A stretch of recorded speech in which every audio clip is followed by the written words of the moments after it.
කොහොමද මම යන පාර? මාර ලස්සනයි නේ. දෙපැත්තම තේ වතු. දේවතු මැදින් ඉස්සරහට යන්න තියෙන්නේ. මේ කන්දේ උඩට. ඉතින් එනවනම් මේ වගේ තැන් වලට ඇවිල්ලා යන්න.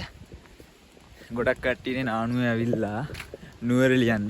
එක්කෝ නානුවේ ඇල්ල බලන්නනේ. ඉතින් අපි යන් නානුවේ ලස්සන හැංගිච්ච තැන් පොඩ්ඩක් බලන්න.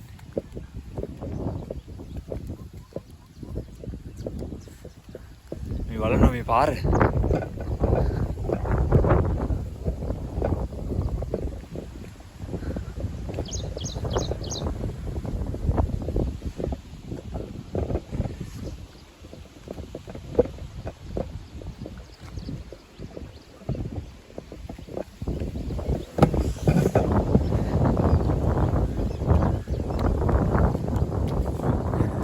මාළ උරගක් තියෙන්නේ.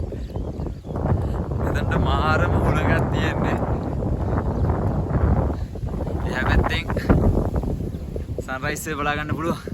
දැන් නම් බරක් වෙලා තියෙන්නේ. නානුවේ ඉඳන් සන්රයිස් එක බලන්න බෑ මේ. අනිකර කඳු වලින් යට වෙලානේ තියෙන්නේ. අර පැත්තේ ලස්සනට ඉර උදා වෙනවා. මේ වටේ ලස්සන කොහමද?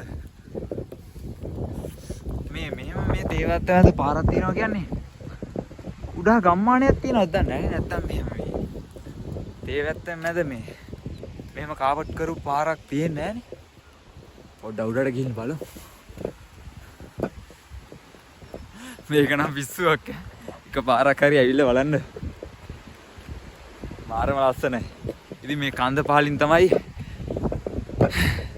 බදුල්ල කෝච්චි පාරය යන්නේ. පේනවද? මේදී